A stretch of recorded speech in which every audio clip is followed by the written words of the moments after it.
안녕하세요. 저는 서울 영등포구에 거주 중인 30대 중후반 여성입니다. 저는 얼마 전 남편의 외도로 결혼 생활을 정리하고 이혼했어요. 남편과 저 사이에는 어린 아들도 하나 있었는데 그런 인간을 아빠로 두느니 그냥 없이 사는 게 낫겠다 싶어서 이혼했습니다. 그런 놈과 이혼한 것에 대해서 조금도 후회하지 않아요. 저를 위해서도 그렇고 아이를 위해서도 그렇고 최고의 선택이었다고 생각합니다. 그 인간은 저와 아들에게 부끄럽지도 않은지 어린 여자랑 외도를 저질렀어요. 그것도 살림과 육아를 도맡아 주시던 이모님의 딸과 말입니다. 이 정도만 들어도 어느 정도로 막장인 인간인지 아시겠죠? 그러나 더 웃긴 건 이게 아닙니다. 남편의 외도도 제게는 큰 충격과 반전이었지만 남편 말고 다른 사람에게도 제대로 뒤통수 맞았거든요. 누구인지 궁금하시죠? 제 사연 듣다 보면 그 사람이 누구인지 아실 수 있을 겁니다. 그럼 여러분께 들려드릴 이야기를 시작할게요. 남편과 저는 2년 정도의 연애 기간을 갖고 30살이 넘었을 때 자연스럽게 결혼했습니다. 우리 부부는 서울에서 근무하고 있었고 둘 다 직장도 탄탄해서 벌이가 좋은 편이었어요. 결혼하고 더 나이 먹기 전에 2세 계획을 세워 지금의 아들을 출산했습니다. 출산 전에는 육아휴직으로 몇 달 동안 집에서 몸조리했었는데 아이를 낳고 나서는 다시 복직했습니다. 저는 일에 대한 만족도가 높았고 제 능력을 마음껏 펼치며 더 인정받고 싶다는 생각이 강했어요. 그래서 남편에게 아이 낳고 몸조리한 다음에 바로 복직할 생각이라고 말했습니다. 남편은 제 의견을 전적으로 존중해 줬고요. 물론 시부모님께서도 이해해 주셨습니다.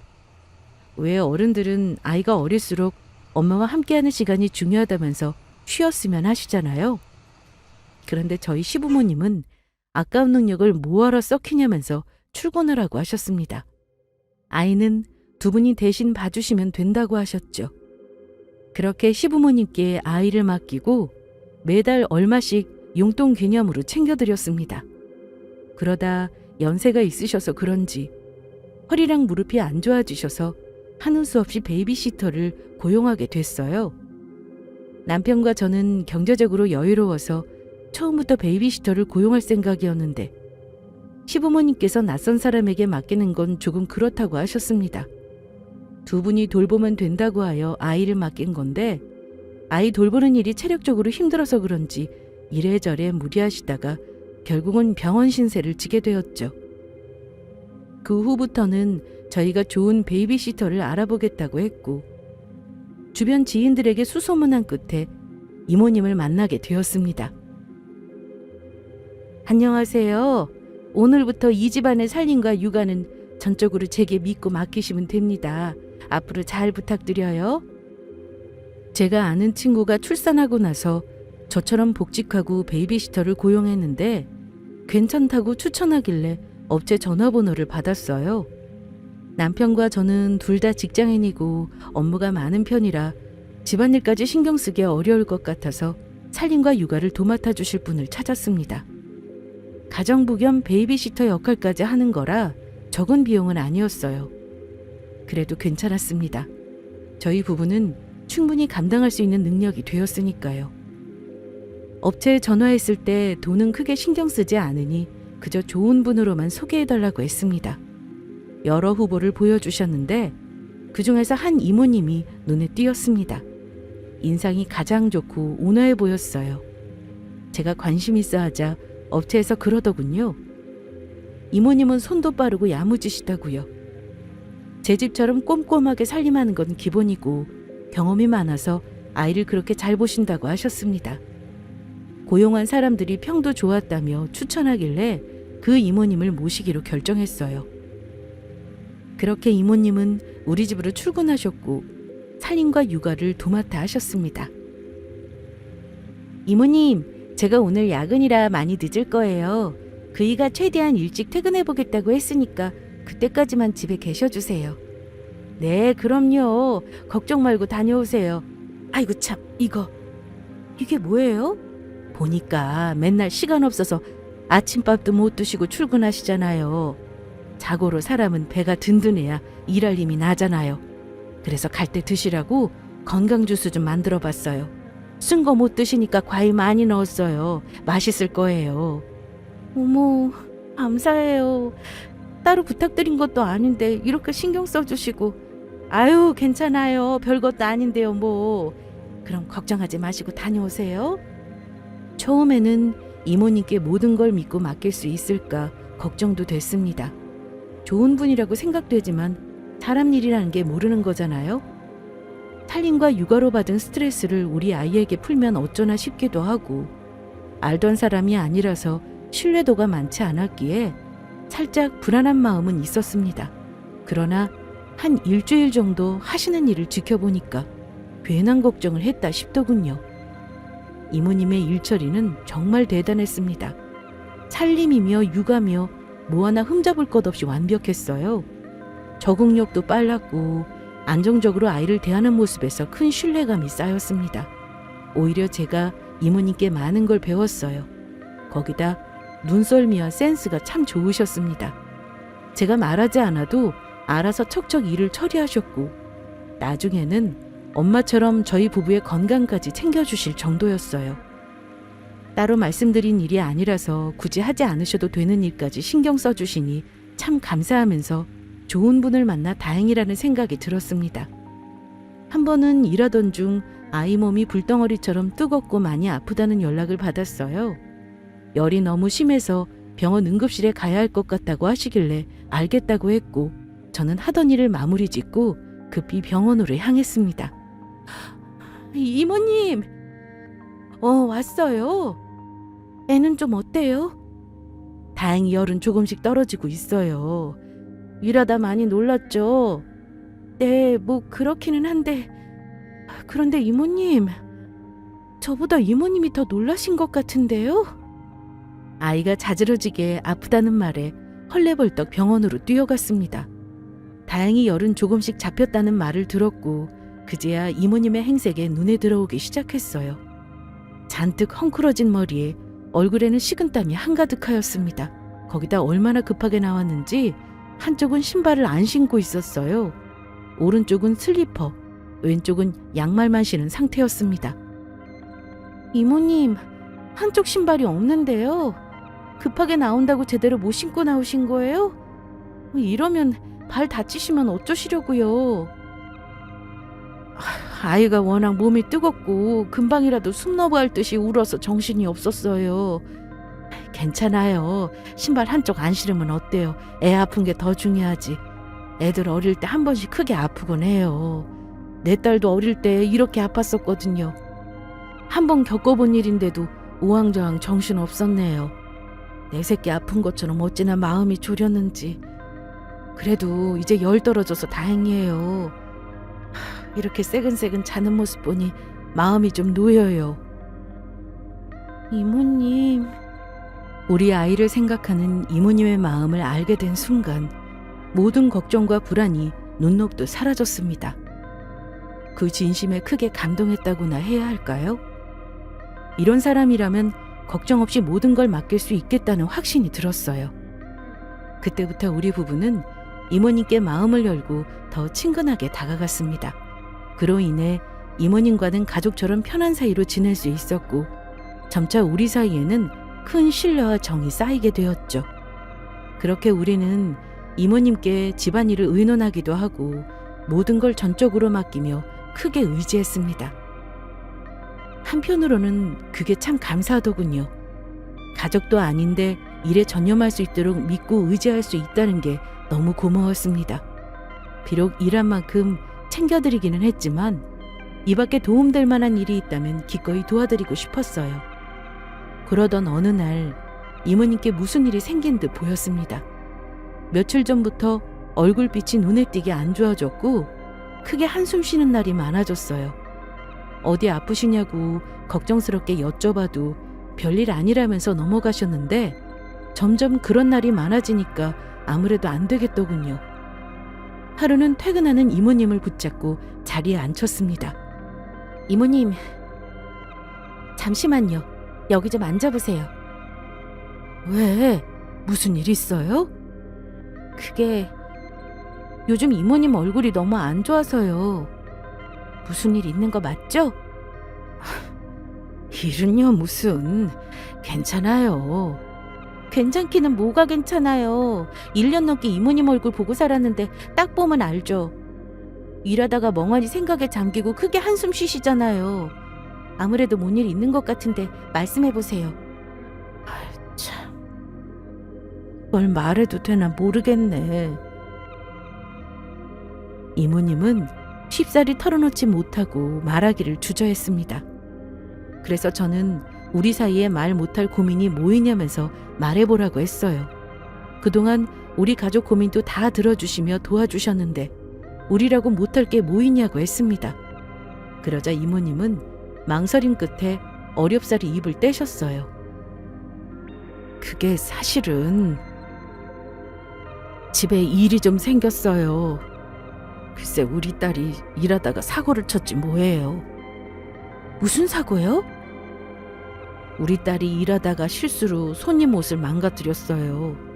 그래서 사장이 변상해준 만큼 우리의 월급에서 차감하기로 했다는데 하필 그 손님이 입고 있던 옷들이 죄다 명품인 거 있죠? 위아래 합하니까 1,000만 원이나 되더라고요.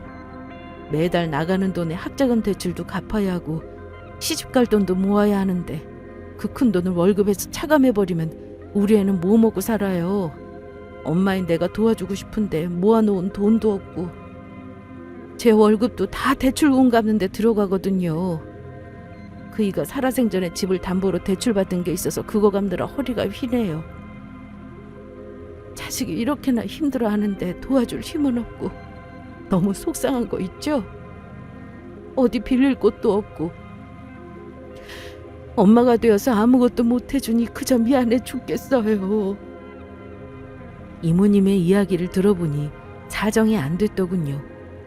열심히 일하다가 손님의 옷을 실수로 망가뜨린 건데 그게 하필 1,000만 원 돈이나 되는 명품이니까 얼마나 당황스럽겠어요. 여유가 되는 사람들에게는 아무것도 아닐 수 있지만 월급으로 한 달 먹고 사는 사람들에게는 큰 문제였습니다. 이모님께서는 부모로서 자식 일 하나 도와줄 수 없는 현실이 너무 서글프다며 펑펑 우셨어요. 그 모습을 보니 마음이 참 안 좋았습니다. 그래서 이모님을 도와드려야겠다고 생각했어요. 마침 저한테 여윳돈이 있어서 우선 그걸로 이모님을 도와드리고 싶었습니다. 1,000만 원 없다고 저한테 큰일 나는 것도 아니고 얼마든지 여유 되니까 그 정도는 무리 없었어요. 그렇게 다음 날이 되고 저는 퇴근하려던 이모님께 잠시 앉아보시라고 말한 뒤 준비한 봉투를 건넸습니다. 이게 뭐예요? 1,000만 원이요. 우선 이걸로 따님 일부터 해결하세요. 갑자기 이렇게 큰 돈을... 아유 아니에요. 괜찮아요. 빌려주길 바라고 말한 것도 아닌데 이럴 필요 없어요. 알아요. 이모님께서 그런 마음으로 말한 게 아니란 걸. 그냥 제가 도와드리고 싶어서 그래요. 그동안 이모님 아니었으면 저 많이 힘들었을 거예요. 집안일이며 육아며 믿고 맡길 수 있어서 얼마나 감사한지 몰라요. 그 덕에 아무 걱정 없이 일에 전념할 수 있었거든요. 그래서 언젠가 도움될 만한 게 있다면 뭐라도 도와드리고 싶었어요. 제가 이모님을 얼마나 믿고 의지하는지 아시죠? 그만큼 제게 큰 힘이 되어주고 계세요. 그러니 이번 일은 제가 도와드리고 싶어요. 그럴 수 있게 해주세요. 그럼 염치 없고 미안하지만 받을게요. 내가 이 돈 받으면 안 되는 거 아는데 우리 딸 생각하니까 염치고 체면이고 그냥 다 무시하게 되네요. 정말 미안하고 고마워요. 내가 이 은혜는 절대 잊지 않고 어떻게든 꼭 갚을게요. 돌려받을 생각하고 드리는 돈 아니에요. 그냥 제 마음이니 편하게 받으셔도 돼요. 남편은 모르는 돈이거든요. 이렇게 큰 신세를 지고 어떻게 꿀꺽해요. 내가 준 것보다 더 큰 마음을 받았는데 시간이 얼마나 걸릴지 모르겠지만 여유가 되는 만큼 조금씩 나눠서라도 갚을게요. 가족도 도와주기 쉽지 않은데 정말 고마워요. 이 은혜 죽을 때까지 잊지 않을게요. 이모님은 연신 고맙다며 고개를 숙인 채 눈물을 보이셨습니다. 저는 그런 이모님의 손을 따스하게 잡아주며 힘내시라고 위로했어요. 그 뒤로 이모님은 따님의 일을 잘 해결하셨다고 했습니다. 그리고 그때부터 더 열심히 집안일과 육아에 최선을 다하셨어요. 마음 같아서는 이자까지 쳐서 갚고 싶은데 그럴 여력이 안 돼서 미안하다며 이자는 마음으로 갚겠다고 하셨습니다. 전보다 더 신경 써서 우리 부부와 아이를 챙겨주셨죠. 저희는 그럴 필요 없다고 했지만 이렇게라도 해야 마음이 편하다는 말에 알겠다고 했어요. 그렇게 이모님은 다시 예전의 모습을 되찾으셨고 저도 마음 놓고 전과 같은 삶을 살았습니다. 저는 이러한 삶이 꽤 만족스러웠어요. 일도 가정도 뭐 하나 포기하고 싶지 않았던 제게 이모님이라는 존재는 제 삶을 완성해주는 큰 요소였습니다. 직장에서 마음껏 능력 펼치고 남편과의 사이도 좋고 아이도 이모님의 케어를 받으며 잘 자라고 뭐 하나 아쉬운 게 없을 정도로 정말 완벽한 삶이었어요. 저는 지금처럼 앞으로도 이러한 시간이 계속 이어질 거로 생각했어요. 그러나 뭐든 영원한 게 없나 봅니다. 우리 가정에 조금씩 금이 가고 있다는 걸 뒤늦게 알아버린 거죠. 이모님, 앞으로 그이 집에 들어오는 시간을 저한테 몰래 알려주실 수 있나요? 밖에 나간다면 누굴 만나는지, 얼마큼 자리를 비웠는지도요. 그건 왜요? 그이한테 여자가 있는 것 같아요. 여자요? 그럴 리가요. 숭어 엄마 두고 여자가 어디 있겠어요. 일하느라 바쁜 사람인데 딴짓할 시간도 없을 것이고. 그건 차차 확인해보면 알겠죠. 저도 이모님처럼 그렇게 믿고 싶은데 이상하게 자꾸만 의심이 가요. 여자의 총 무시 못하잖아요. 저 그동안 일 때문에 바빠서 남편 잘 못 챙겼어요. 이모님 믿고 그런 것도 있지만 제가 안 챙겨줘도 다 알아서 하는 사람이니까 믿었어요. 그런데 어느 순간부터 남편 행동이 이상해요. 집에 들어오는 시간도 다르고 거짓말까지 하면서 외박한 적도 있었어요. 그럼 뭐 다른 이유가 있겠죠. 숭어 아빠가 허튼 짓 할 사람은 아니잖아요. 무슨 일이냐고 한번 이야기해보지 그래요? 이미 다 해봤어요. 저도 이모님 말씀처럼 무슨 사정이 있었겠지 생각하고 넘어가려고 했어요. 그런데 남편이 계속 거짓말하잖아요. 늘 진실한 사람이었는데 자꾸만 저를 속이려고 하니까 작은 것까지 의심되고 미치겠어요. 그래서 직접 확인해보려고요. 그럼 알겠죠. 다른 것 때문에 그랬는지 여자가 있어서 그랬는지. 확실하게 짚고 넘어가지 않으면 괴로울 것 같아요. 그러니 남편 몰래 저 좀 도와주세요. 남편의 행동이 수상해서 이모님께 남편을 지켜봐달라고 따로 부탁했습니다. 저도 이모님 말씀처럼 괜한 오해를 하는 거였으면 했어요. 그러나 이상하게 남편의 행동이 수상했습니다. 쉬는 날에도 일 때문에 바쁘다는 둥 자꾸 나가지를 않나. 거짓말까지 하면서 외박하니까 뭔가 있나 싶더라고요. 그래서 몰래 남편 핸드폰을 살펴보기도 했는데 이상하리만큼 깨끗했습니다. 자동차 블랙박스도 그렇고 내비게이션 기록도 깔끔했습니다. 마치 철저하게 다 지우고 들어온 사람처럼요. 평소에 안 하던 짓 하면 뭔가 있는 거잖아요. 애 낳고 살다 보면 배우자 표정만 봐도 무슨 생각인지 딱 압니다. 남편은 분명 저를 속이고 있는 게 있었어요. 마음 같아서는 24시간 몰래 졸졸 따라다니고 싶은데 제 직업 특성상 그럴 수 없었습니다. 맡아서 진행하고 있는 프로젝트도 있어서 쉬는 건 상상할 수 없었어요. 일할 시간도 부족해서 야근과 늦은 퇴근을 밥 먹듯이 하는데 제가 어떻게 남편을 감시할 수 있겠습니까? 방법은 이모님께 도움을 청하는 것뿐이었어요. 이모님은 남편이 그럴 리 없다며 굳이 이렇게까지 해야 하냐고 하셨지만 저는 반드시 확인해야 했습니다. 그래야 이 찜찜한 기분이 풀어질 것 같았어요. 이모님은 정 그렇게 신경 쓰인다면 도와주시겠다고 하셨고 이날부터 남편이 몇 시에 퇴근했는지 언제 집을 나갔는지 제게 다 알려주셨습니다. 저는 일하는 와중에도 틈틈이 이모님의 연락을 확인했어요. 그렇게 약 보름 정도 남편이 집에 들어오고 나가는 시간을 전달받았는데 별다른 특이점을 찾을 수 없었습니다. 그러다 하루는 이모님에게 이상한 말을 듣게 되었어요. 그날은 평일이었고 저는 갑작스런 출장으로 지방에 내려가게 됐습니다. 아무래도 며칠 동안 집을 비우게 돼서 불안한 마음이었어요. 그래서 이모님께 잘 좀 부탁드린다는 말씀을 남겼죠. 이모님은 걱정하지 말라며 남편이 집에 귀가하는 시간을 꼬박꼬박 알려주셨습니다.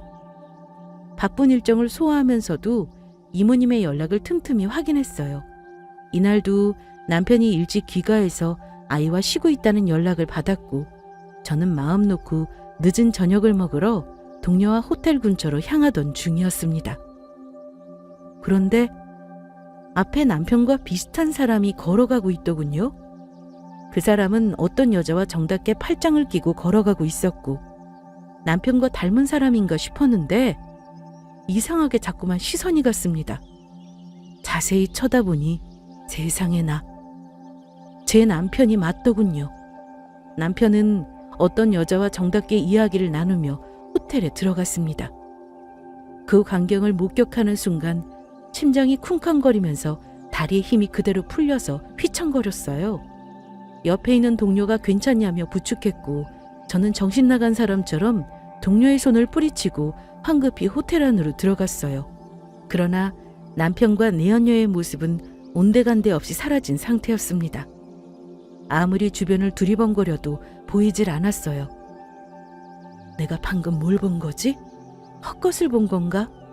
정신이 혼미해지기 시작했어요. 이모님은 분명 남편이 집에 들어와서 쉬고 있다고 하셨는데 내 눈앞에 있던 사람은 누구인가 싶었습니다. 그리고 떨리는 손으로 이모님께 전화를 걸었어요. 이모님, 저예요. 남편은요? 내가 보낸 문자 못 받았어요. 아까 집에 들어와서 쉬고 있다고 문자 보냈는데 답장 없어서 본 줄 알았어요. 집에서 쉬고 있어요? 지금도요? 지금은 저녁 먹고 방에서 일하고 있어요. 왜요? 아니에요. 그냥 궁금해서. 남편이 퇴근했는데 아직까지 퇴근 안 하신 거예요? 승우 아빠 혼자서 어떻게 애를 봐요. 나 없으면 애 보느라 저렇게 집에서 일도 못 하는데. 나는 뭐 집에 가봤자 딱히 할 것도 없어서 늦게 가도 괜찮아요. 그리고 승우 엄마, 이제 승우 아빠 그만 의심해요. 퇴근해서 어디 안 새고 집에 잘 들어오잖아요. 여자가 있다면 이렇게 승우 엄마 출장 갔을 때 외박해 하는 거 아니에요? 꼬박꼬박 집에만 잘 들어오는 걸로 봐서는 여자 같은 거 없는 게 확실해요. 아, 네. 그런가 보네요. 그냥 제가 조금 예민했었나 봐요. 그럼 이따가 조심히 퇴근하세요. 저는 또 연락드릴게요. 전화를 끊고 이게 무슨 상황인가 곰곰이 생각했습니다. 저는 헛것을 본 게 아니었어요. 분명 제 남편이 맞았습니다. 그런데 이모님은 왜 남편이 집에 들어왔다고 거짓말하는 건지 의아하더군요. 며칠 후 출장에서 돌아온 저는 곧장 경비실로 향했습니다. 그리고 아파트 단지와 주차장 CCTV를 확인해봤어요. 그동안 이모님께서 알려주신 남편의 퇴근 시간이 맞는지 확인하기 위해서요. 그리고 확실하게 알게 되었습니다. 이모님은 제게 거짓말을 하고 계셨다는 것을요. 남편이 주차장으로 들어오는 모습과 이모님께서 알려주신 시간은 너무도 달랐어요. 심지어 제가 그날 호텔 입구에서 남편을 본 날, 그날 역시 남편은 집에 들어오지 않았습니다. 이모님이 왜 날 속이고 남편을 도와주고 계시는 걸까? 나는 이모님을 믿고 의지했는데 왜 날 속이는 걸까? 머리며 마음이 너무도 복잡했어요. 그날 이후 저는 더 이상 이모님의 문자를 믿지 않았습니다. 당장이라도 왜 날 속였냐며 묻고 싶었지만 꼬리를 끊고 사라지면 어쩌나 싶어서 우선 모르는 척 했어요. 그리고 따로 업체를 통해 남편의 뒤를 캤습니다. 역시 돈이 좋긴 좋더군요. 주는 만큼 일 하나는 확실히 해왔어요. 사진으로 처음 본 남편의 내연녀는 저보다 어린 여자였습니다. 젊고 예뻤어요. 제 두 눈으로 젊은 여자랑 호텔에 들어가는 모습을 봤음에도 불구하고 억장이 무너져 내렸습니다. 모든 게 완벽한 삶이라고 생각했는데 그게 아니란 사실에 너무도 허탈하고 허망했어요. 난 그동안 무엇 때문에 이렇게 열심히 살아온 걸까? 남편이 젊은 여자랑 바람 피우고 있는 것도 모르고 바보같이 일만 했던 걸까? 철저하게 배우자를 믿은 내가 잘못된 걸까? 별의별 생각들이 저를 탓하고 괴롭혔습니다. 도저히 맨정신으로 버틸 힘이 없어서 술을 진탕 먹고 집에 들어갔어요. 집에 남편은 없었고 이모님과 아이뿐이었습니다. 이모님은 방에서 아이를 재우고 나오시다 술에 취해 비틀거리는 저를 부축하셨습니다. 그러면서 왜 이렇게 술을 많이 마셨냐고 걱정하시더군요. 아이고 숭엄마, 이게 무슨 일이야? 뭔 술을 이렇게 마셨어? 오늘 회식이라도 있었어? 아무리 그래도 몸도 못 가눌 정도로 마시면 어떡해? 이렇게라도 마시지 않으면 못 견딜 것 같아서요. 오늘 남편의 내연녀를 봤거든요. 내연녀? 직접 만나기라도 한 거예요? 아니요. 사진으로만 봤어요. 이모님, 그동안 저 왜 속이셨어요? 이모님이 집에 남편 들어왔다고 한 날 그때 다른 여자랑 호텔 들어가던데요. 이상해서 주차장 CCTV 다 살펴봤는데 이모님이 알려주신 시간에 남편 차는 코빼기도 안 보였어요. 도대체 왜 저를 속이신 거예요? 그동안 이모님이 거짓말했다는 걸 알고 제 마음이 어땠는 줄 아세요? 이모님을 얼마나 믿고 의지했는데 남편도 그렇고 이모님도 그렇고 어떻게 나를 배신할 수 있어요?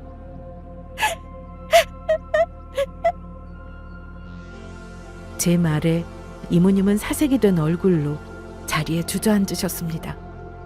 그러고는 저처럼 눈물을 흘리며 미안하다고 사과하셨어요. 숭엄마, 미안해요. 나는 단지 숭우 엄마를 위해서 그랬어요. 진짜 숭우 아빠한테 여자가 있는 걸까 싶어서 주의 깊게 살펴봤는데 세상에나 글쎄 정말 여자가 있는 것 같더라고. 그걸 사실대로 말해야 하는데 앞이 캄캄한 거야. 그걸 알게 된 숭우 엄마가 버틸 수 있을까? 상처받고 많이 힘들어하진 않을까 걱정되더라고요. 그래서 망설여졌어요. 괜히 한 가정이 깨지는 거 아닌가 싶기도 하고 어린 수우가 너무 불쌍해서. 원래 남자는 바람 피우고 그래요. 죽은 내 남편도 그랬거든요. 그런데 바람은 그냥 바람일 뿐이더라고요. 시간 지나면 언제나 그랬냐는 듯 다시 제자리로 돌아왔어요. 그래서 나만 조용히 하면 괜찮을 거라 생각했어요. 숭우 아빠가 어리석은 사람도 아니고 적당히 놀다가 알아서 정리하겠거니 했지. 그래도 내가 사실대로 말했어야 하는 건데 숭우 엄마 위한다고 주제넘게 굴어서 미안해요. 그래도 말씀하셨어야죠. 그래도 제가 아내인데 남편이 바람 피우는 건 알아야 할 거 아니에요. 이모님 말씀만 믿고 제가 괜한 오해하는 거라고 생각했어요. 그래서 다시 잘 지내보려고 했는데 이게 뭐예요? 하마터면 바람 피우는 남편한테 속아서 바보와 같이 지낼 뻔했잖아요. 눈 가리고 아웅한다고 일이 해결돼요?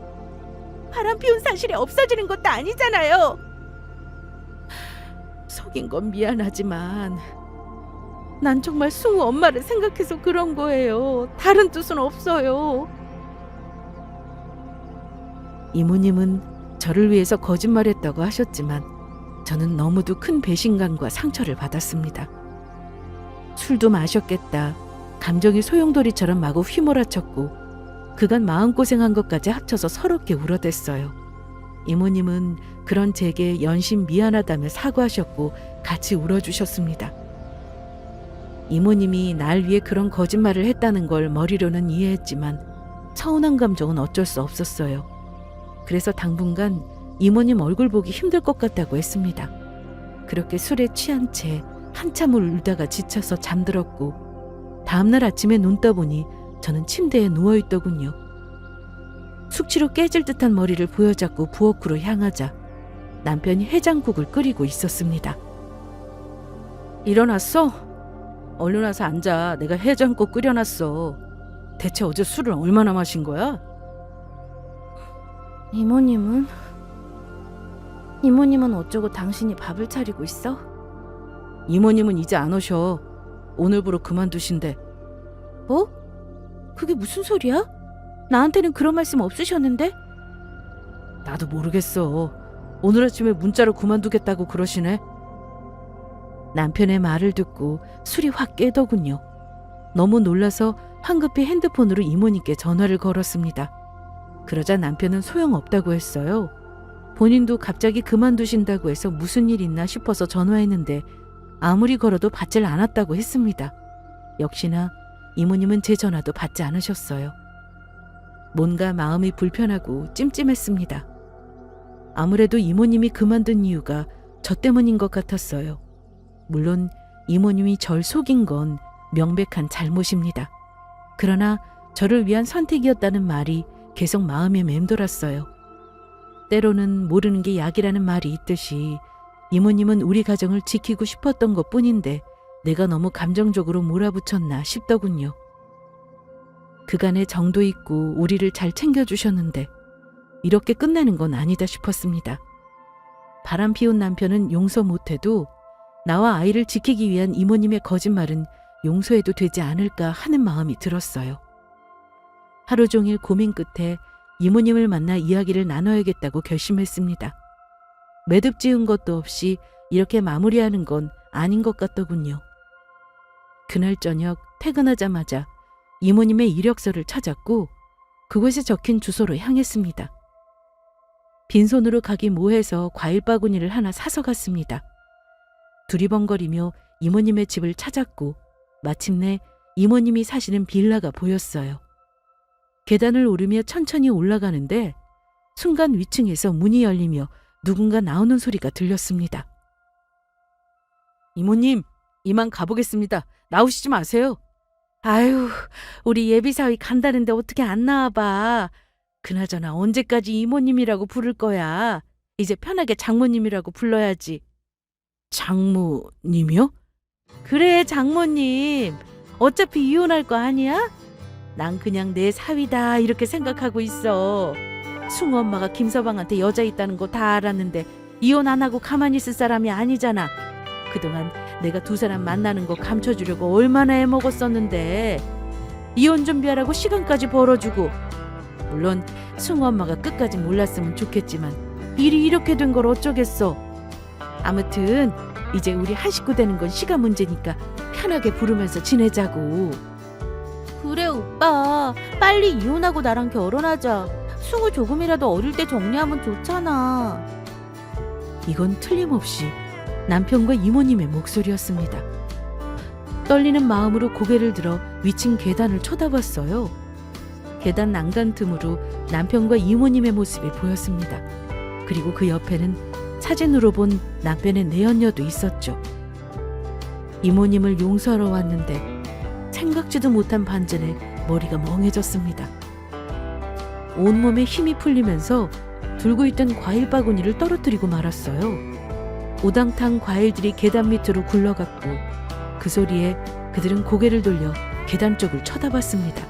그리고 충격받은 얼굴로 서 있는 저와 눈이 마주쳤죠. 여보. 아이고, 승우 엄마. 남편과 이모님은 귀신이라도 본 사람처럼 하얗게 질려서 저를 쳐다봤어요. 저는 비틀거리는 다리로 어렵게 계단을 올라갔습니다. 그렇게 젊은 여자가 좋디? 그래서 누구 딸인 건 상관없이 바람 피운 거야? 여보, 그게 아니라 우선 진정해. 이게 어떻게 된 거냐면 닥쳐, 이 쓰레기 같은 놈아! 순간적으로 참을 수 없이 화가 났습니다. 뚫린 입이라고 어떻게든 변명하려는 모습이 추악해 보였어요. 그래서 남편의 뺨을 때렸습니다. 그러자 내연녀가 소리를 깨악 지르며 뭐하는 거냐고 제게 소리쳤어요. 지금 이게 뭐하는 거예요? 말로 하면 되지 때리길 왜 때려요? 오빠 괜찮아? 네 오빠 걱정할 때가 아닌 것 같은데 너도 한 대 맞아야 하거든. 저는 곧바로 손을 치켜 올려 내연녀의 뺨을 때렸습니다. 그러자 이모님은 표정이 확 바뀌더니 왜 때리냐면서 소리쳤어요. 지금 귀한 내 딸 얼굴에 손댄 거야? 미쳤어? 아니요. 난 그 누구보다 멀쩡해요. 미친 건 당신들이지. 아직 시작도 안 했는데 이깟 일로 이렇게 발끈하면 어떡해요? 당신 딸은 내 남편이랑 바람 피운 내연녀잖아. 여태 내 심장을 칼로 난도질했는데 난 뺨 좀 때리면 안 돼? 그게 그렇게 분해? 복도에서 고래고래 소리치며 난리 피우자 옆집이고 윗집 아랫집 할 것 없이 모두 문을 열어서 우리를 구경했습니다. 처음에는 시끄럽다고 조용히 하라고 말하려던 것 같은데 내연녀라는 말이 나오자 다들 이게 무슨 상황인가 조용히 쳐다보더군요. 이모님은 이웃들 시선이 신경 쓰였는지 여기서 이러지 말고 안에 들어가서 이야기하자며 저를 집으로 끌어당겼고 저는 그 더러운 손을 뿌리쳤습니다. 이 더러운 손 치워! 감히 어디다 손을 대? 왜? 사람들 시선이 신경 쓰여? 그러게 똑바로 살았으면 이런 일 없잖아. 이제 이 동네에 소문이 쫙 퍼지겠네. 엄마가 가정부로 일하는 집 남편이랑 당신 딸이 바람났다고. 난 지금 바람 피운 남편보다 당신한테 더 화가 나. 어떻게 날 속일 수 있어? 여태 우리를 위해 한 행동들 다 거짓이었던 거야? 당신 정말 소름 끼친다. 난 그것도 모르고 계속 의지하고 기댈 뻔했네. 어제 당신이 한 말 기억나? 날 위해서 남편이 집에 안 들어와도 들어왔다고 거짓말했다는 거 말이야. 그래, 결국은 이거였어. 본인 딸이 내 남편이랑 바람 피우는 거 감춰주려고 거짓말한 거였어. 속셈은 따로 있었으면서 가증스럽게 날 위하는 척 굴었다고. 난 그것도 모르고 하루 종일 당신을 이해하려고 노력했어. 어제 내가 술 기운에 너무 몰아붙인 것 같아서 용서해주려고 이렇게 찾아왔다고. 그런데 그새 그 인간 불러서 오순도순 식사한 거야? 당신 참 비위도 좋다. 아무리 딸이라지만 이혼도 안 한 유부남이랑 이어주고 싶어? 그것도 애 딸린 애 아빠를? 그놈의 바람! 유부남이랑 바람 피우는 게 그렇게 죽을 죄야? 나도 내 딸이랑 승우 아빠 만난다는 사실 알고 많이 놀랐어. 하지만 뭐 어쩌겠어. 내 딸 좋아하는 사람이라는데 잘 되도록 도와줘야지. 이왕 이렇게 알게 된 거 시간 끌 거 없이 얼른 이혼해. 더 이상 귀한 내 딸 내연녀 만들지 말고. 뭐라고? 왜? 재혼하는 꼴 보기 싫어서 이혼 안 해주고 버티려고? 그래봤자 손해보는 건 승우 엄마야. 이 모든 일이 다 내 딸 때문에 벌어진 일 같지? 웃기지 마. 이건 다 승우 엄마 잘못이야. 그러게 애 엄마가 무슨 일을 한다고 설쳐. 조용히 애나 보면서 살림이 날 것이지. 남편 간수 잘했으면 이런 일 없었을 거 아니야. 딸 간수 못한 당신 잘못은 아니고 뚫린 입이라고 아무 말이나 짓거리지 마. 그런다고 당신들 잘못이 없어질 것 같아? 우리는 불륜이 아니라 사랑이에요. 뭐 이런 말을 하고 싶나 본데 여기 구경하고 있는 사람들 눈 좀 봐. 다들 벌레보다 보고 있잖아. 뭐 벌레? 내 딸한테 함부로 말하지 마. 사람 마음이 원하는 대로 움직이는 것도 아니고 어쩌다 보니까 이렇게 된 것뿐이야. 어차피 두 사람 일 때문에 바빠서 서로 신경 쓸 시간도 없었잖아. 그저 애 때문에 정으로 사는 거 아니었어? 그러지 말고 그냥 깔끔하게 이혼해. 승우는 내 딸이 친엄마 못지않게 잘 키워줄 거야. 그럼 승우 엄마는 지금처럼 열심히 일하면서 살면 되잖아. 한 달에 한 번씩 승우 보면서. 도와준 은혜는 잊지 않고 꼭 갚겠다더니 이런 식으로 갚겠다? 내가 이러려고 1,000만 원 빌려준 거 아니야. 아주 이자까지 쳐서 제대로 갚아주려는 모양인데. 잘 들어. 당신이 원하는 대로 난 저 인간이랑 이혼할 거야. 괜한 복수심으로 쓰레기 같은 놈 내 아이 아빠로 둘 수 없거든. 그리고 더러운 내연녀 손에서 자라게 할 생각도 없어. 내 새끼는 내가 키울 거야. 그러니까 너희들은 앞으로 어떻게 살면 좋을까 머리맡에서 고민하는 게 좋을걸? 나 능력 있는 사람이라는 걸 누구보다 잘 알잖아. 내가 이 쓰레기랑 이혼하면서 좋게 도장 찍을 것 같아? 빼먹을 수 있는 만큼 다 빼앗을 거야. 네 딸년한테 상간녀 소송도 걸 거고 당신한테 빌려준 1,000만 원도 이자까지 얹어서 도로 빼앗을 거야. 아주 아득바득 다 빼앗을 거라고. 거기다 둘이 다니는 회사에도 다 까발릴 거야. 사람들의 수군거림과 손가락질로 얼굴 들고 다니지 못하게 할 거라고. 그럼 자연스럽게 회사도 그만두겠지? 근데 지금 보니까 이사도 가야겠네. 동네에 소문 쫙 퍼져서 살 수 있겠어? 내 언녀 딸을 둔 엄마로 얼굴 들고 다닐 자신 있냐고. 너 어디 한번 그러기만 해. 회사에 소문나면 내가 가만히 있을 것 같아? 이 나라에 법이 왜 있는데? 내가 지금 그깟 법이 무서울 것 같아? 회사에 소문 퍼뜨린 걸로 얼마든지 고소해봐. 그깟 거 나 하나도 안 무서워. 명예훼손? 벌금 얼마 안 해. 내가 그거 낼 돈이 없겠어?